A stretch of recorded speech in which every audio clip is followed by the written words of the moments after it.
Welcome to Summer Edition Sticks and Stones. I'm Julia. And I'm Sue. Today, sorry for the bug.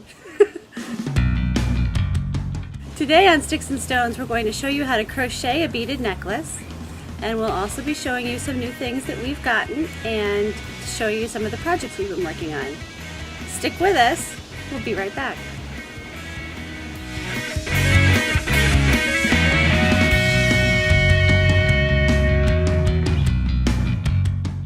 Welcome back! It's Sticks and Stones podcast, and it's the summer edition. We're back here in my yard, hanging out. And it's a beautiful day again, and hopefully you guys are all surviving the heat. Ours is broken. We were just commenting on that. Our heat wave broke, not our heater. No heaters. Not today. There's no air conditioners either, unfortunately, but yeah, we're surviving. So glad you're here with us this week, and let's show you some of the stuff we've been doing. I've got a little tiny hat I made. I haven't done a whole lot of big stuff this week. Doesn't matter if it's big or small. Yeah, it's for That's a toy. for a very tiny person. For a toy, just a little toy, a sock monkey or a doll or something like that. It was a quick, easy thing. So I made that, and I've been playing with some jewelry. I made a little icord beaded bracelet with purple and green beads that kind of remind me of the world. Yeah, they do. Ooh, So, there's stone too, or something. Clay. Yeah, the girls and I went to the craft store this week just to look around, and needless to say, left with a lot more stuff that we needed to leave with. Of course, always. And this was one of them. So I have a little fun bracelet I made, and then I also was playing with some wire and made some little tiny yarn ball earrings. Fun. Those are cute. So yeah, I thought they were kind of fun, and I'm thinking of putting some of these up in my Etsy shop now that I've got kind of the swing of jewelry making back again. Thank you. Not a problem. I'm thinking of putting some little, like, yarn related type stuff up, stitch markers and things like this, and we'll see. So yeah, go check out my Etsy shop, and I'll put the little link here so you guys can see what it is, and maybe there'll be something that interests you. What have I been working on? I've just been finishing up projects that I started. This is my little mushroom. Remember I made this a couple weeks ago? I think it was episode 5 I showed this, that I made this out of clay, and you can hang earrings in it, but I finally painted it. It's cute. So you can hang your earrings in so that you have them nearby, and stick rings down here, but I'm pretty happy with the way it turned out. It looks cute. It's very whimsical looking. Yes. I like that. And I finished up my bracelets that I was working on, my new bangle bracelets. I finally finished them off, and so, yeah, put some leather on. I see. So just wrapped it around the outside. Yep, just to cover up the stitching where it comes together. I love this tricolor. That's really, really pretty. Very nice. And I have 2 that I also finished here, or I'm working on. These are custom pieces for people. And this is the Rappatorial bracelet, which is one of my most popular items. And then this one I have to finish up. It's a new product that I just developed, and I have to finish it up, but it's just a different type of engraved nameplate. Okay. And so, unfortunately, this hair was made from a horse that I actually knew that died. And most of the time I do a lot of memorial jewelry for horses that have died. And, people tell me this story, and it's unfortunate. But most of the time, I've moved on before the horse has, working at different barns and such.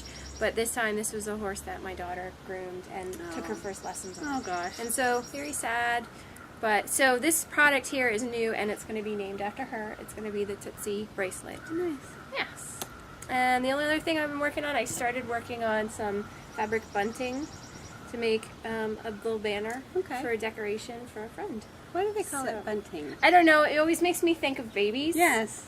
But bunting is when you have that flag stuff. Okay. I would call it flag stuff. Yeah. But it's really called bunting. I always wondered that. Like if you try to search for a pattern on the internet, you can't put in flag stuff. You need to put in bunting. So, anyway. So the idea eventually is that there's a lot of different ways to do it. I was looking online just for ideas. And what I'm going to do is I'm going to sew them together. Like this. I'm not going to put interfacing in it because I want it to flap. Okay. And then I'm going to put stitches here, one at the top and then one here, so that you can slide it on, and that way you can move it around, or you could put, like, all browns together, alternate. So like on a string, or? Yeah, on a string or a ribbon. I haven't figured out yet. Okay. I only got this far, so. Very good. Oh, and yeah, so that's what I've been working on. But something else I wanted to share is this great big box of loveliness. I'll help you hold it. That's beautiful. This I got as a late birthday gift from my sister-in-law, Kristen. And it is an entire box of Robert Kaufman Kona cotton solids. And this is the lights. And apparently there's another box of darks coming.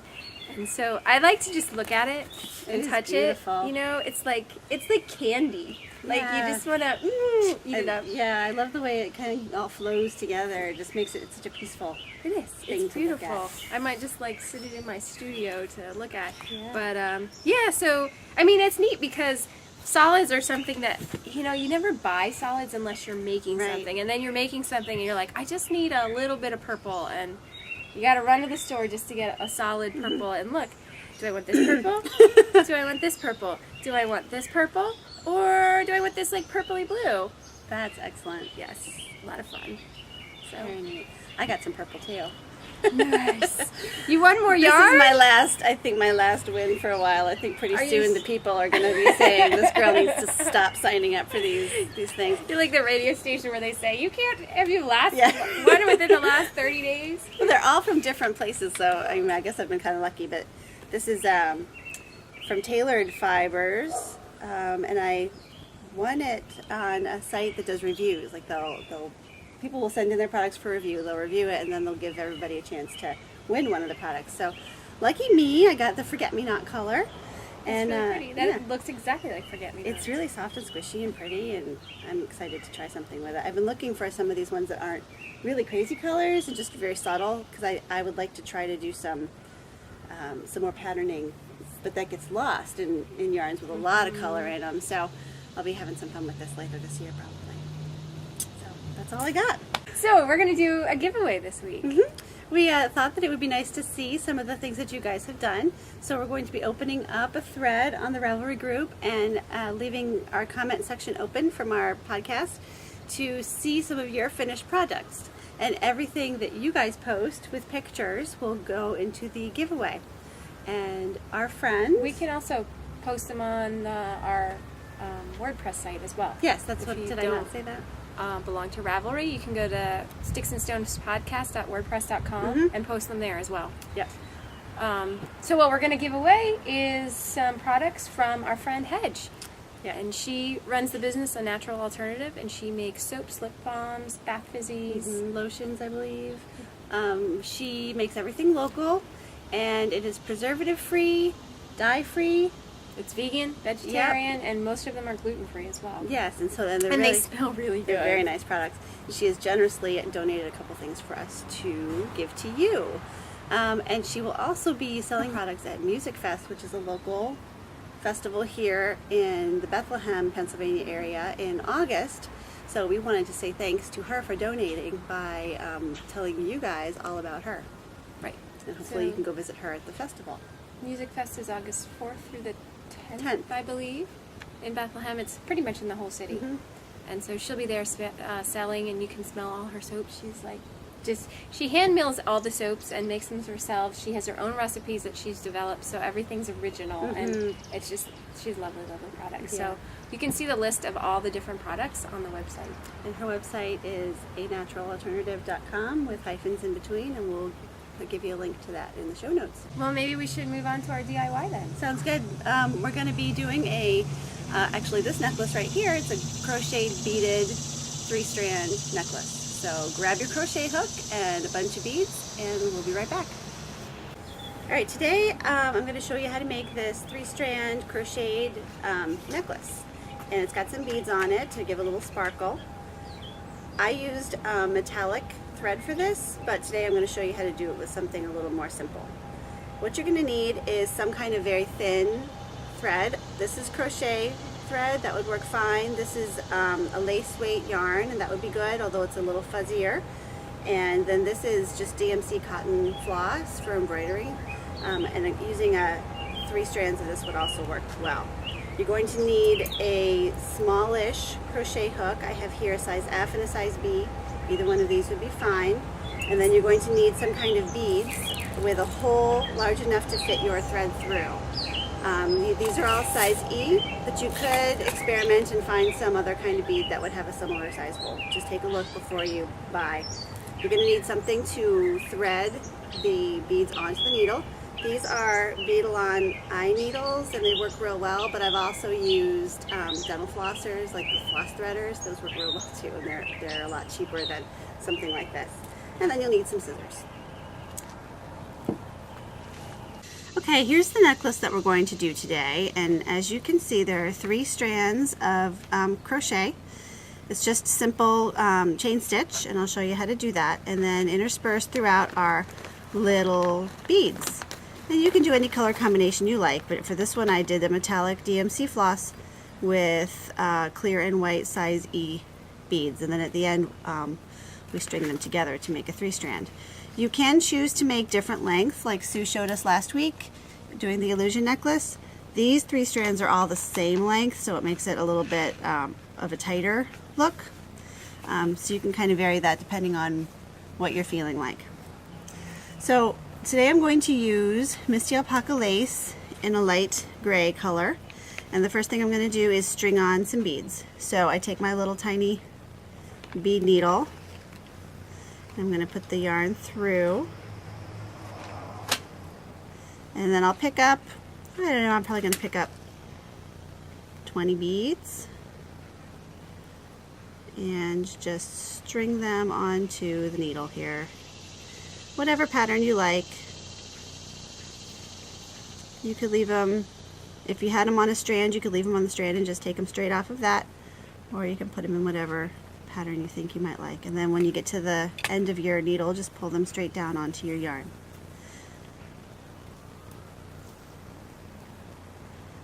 Put on a couple more just for demonstration purposes today. Alright, so you got some beads on your needle, and you're going to string them down a little ways so they're kind of out of your way. Put them way down to the end, and then you take the yarn off of your bead needle and set that to the side. Now the first thing to do when you crochet is to make a slip knot. The way you do that is make a loop in your yarn and then pull one of the ends up through the middle of that loop,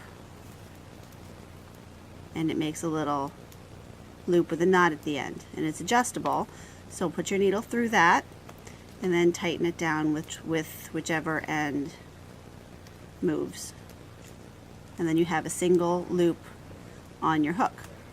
To make a chain stitch, all you're going to do is wrap your working yarn around the crochet needle and then pull it through the loop.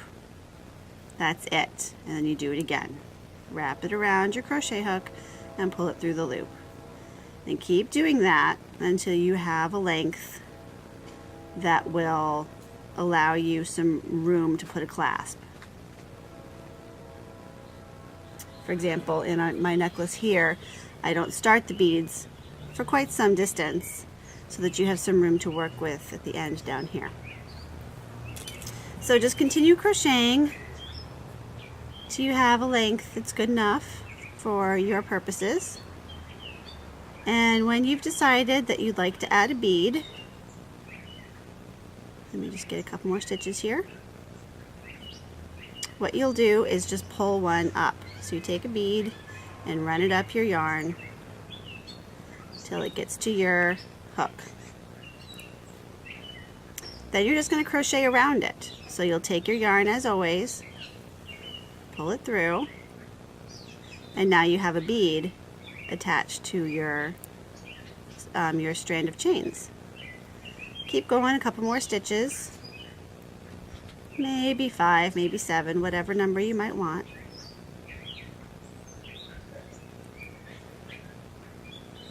And then you pull up your next bead. Right up to your hook. And make another chain stitch around it. And keep right on going. And you keep doing this until you have a length that you think is going to look right for your necklace. This is a very personalized project. So you just keep doing that, bringing the beads up as you go and making your chain stitch until it's a good length. Mine are about, I don't know, I would say 12, 16 inches long each. And after you make 3 of those, you're just going to add a clasp at the end. This one is tied on to a jump ring, and then the little clasp is put on the end. And on this side, I used a crimp bead like Sue showed us last week, and I wove it through a jump ring. So you can really end it either way, and then you just hook them together to make your necklace. Okay, so I put my beads on. And I have mine on a new piece of string. I'm using the crochet cotton this time. Alright, I'm going to take this little beading needle off. What kind of thread are you using for yours? I have no idea. I found it in my closet. It's Burger du Nord. It looks like a ribbon yarn, so I'll be curious to see how this goes. Made in France. So, en Provençal. Alright. It is cotton, 79% cotton, and 21 viscose rayon. Oh, look at that. It's all in different languages. This will be neat to see how it works. So Sue's using a slightly bigger set of beads and a larger crochet hook because her yarn is bigger than mine. Yes, because I can never do anything the easy way. So if you use these bead needles right, you can keep reusing them over and over. You just stick your crochet hook through them to widen it again if it squishes. I'll put this over here on my tray. So now you know how to make a slip knot? No. Okay. So we're going to take, just grab the yarn somewhere in the middle and make an X across it. And then choose one end or the other, doesn't matter which, but you're going to be pulling one end through the hole to make a knot.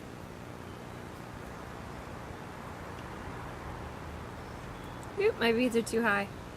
Like that? Oh, okay. And then you can adjust it by pulling whichever end moves, because one of them will be free and one will be tied. And it doesn't matter which end? Nope. Okay. And now I did this once a long time ago. Put the knot, the loop around the crochet hook, right? And then you just loop it around. I find if you do the action with your hook and hold the yarn with your left, that's a little bit easier. I kind of hold the knot and just move the hook and then pull it through. And I don't think it matters if you go around the hook right to left or left to right, whatever's comfortable for you. I'm told I actually crochet left-handed. Great, so you're teaching me to crochet left-handed? I guess you could try it the other way if it's more comfortable for you, but this is the only way I know how. I don't know. So, this is the way my mother-in-law showed me. So do you get a different stitch if you wrap it around right to left compared to left to right? I don't think so. I think it just will change maybe the angle of your twist. Let's see, I'll do it both ways and see if it changes. I don't see a difference, do you? I'm not sure. Maybe it's a little bit longer one way than another. I don't know. I mean, crochet, this stitch is so easy that you could really play around with it and just see what works best for you. As long as you're drawing that yarn through the loop every single time, though, you'll be making a nice chain.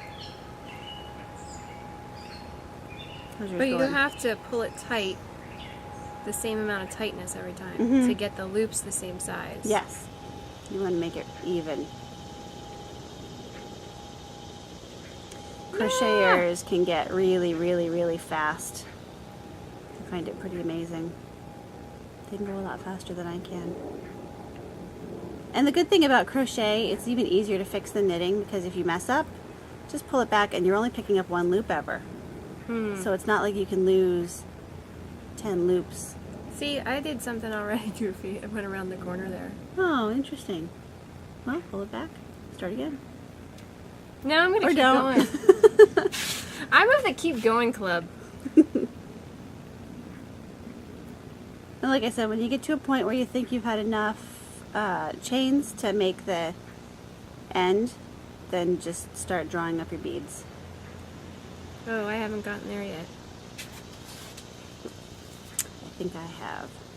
I've got about 3 to 4 inches, 5 inches. I have to say, once you get the hang of this, it does go pretty quickly. Now it's all coming back to me now. Oh, you've done this before. I briefly taught myself to do it because my daughter got a crochet kit when she was maybe really too young to crochet yet.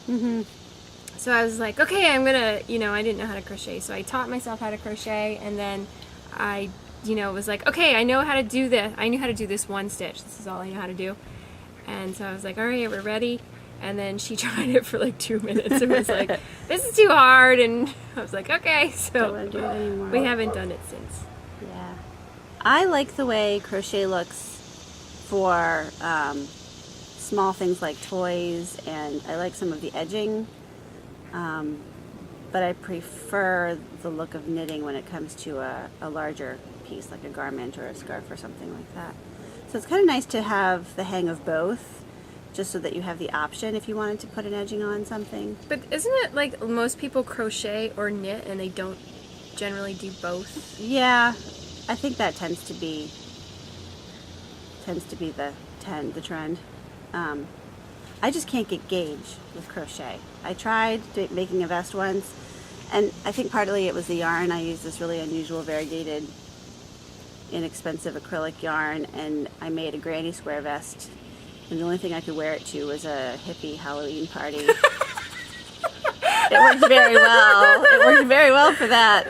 But it was all weird. Like the squares were all different sizes, and the one side draped longer in the front than the other one did, and it wasn't my best work. That's so funny. But you made a Halloween costume out of it. Yeah, I think I might still have it in my basement. I should pull it out and show everybody how You lovely should. it is. That would be awesome.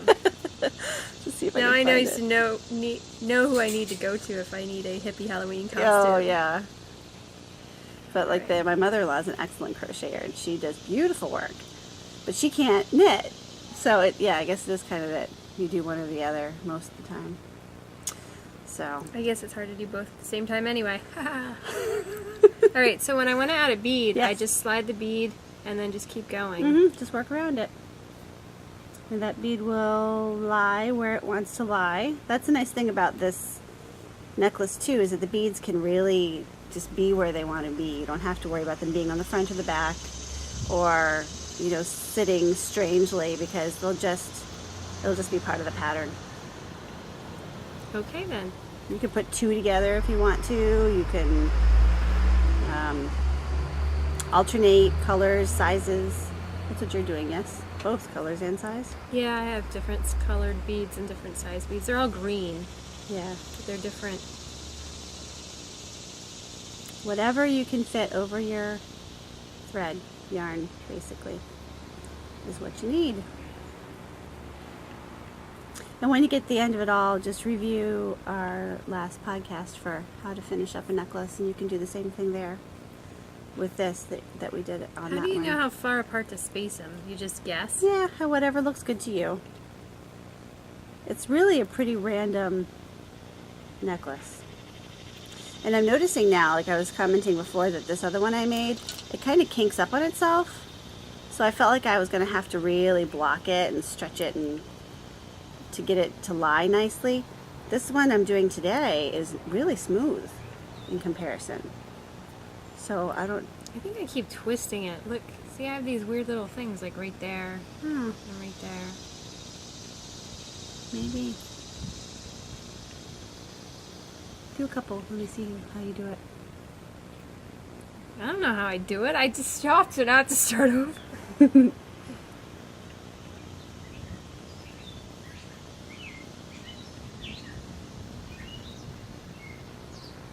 It looks like you're doing the same to me. Well, I got a groove now. But yeah, that one twisted a little bit right there. Maybe it's this because it's flat. Oh, could be that it's just twisting on itself, because it's a wider ribbon yarn. Maybe. It will have to be part of the character. It's a good thing you're so artistic and able to handle that kind of thing. An avant-garde. Unperfectionist. Is that a word? Not in this. I can be perfectionist in other stuff. But I don't know. I feel like when you're trying something new, you just got to go with the flow and not keep... That's why I'm of the keep going camp. I'd rather start a new project than go back and rip this out. Because you just got to keep going sometimes and see how it's going to turn out. Yeah.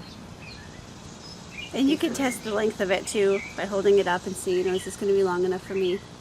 Not yet. Mine's only about halfway done. So just play with it, have some fun, show us pictures. Yep, you can put them on our blog, which is sticksandstonespodcast.wordpress.com. You can post them on the Ravelry group, which is also Sticks and Stones on Ravelry. Or send us one in an email, and we can post it if you can't get it up there. But thanks again for joining us for another edition of Sticks and Stones. Yeah, and we'll see you next time. Have a great summer. Bye.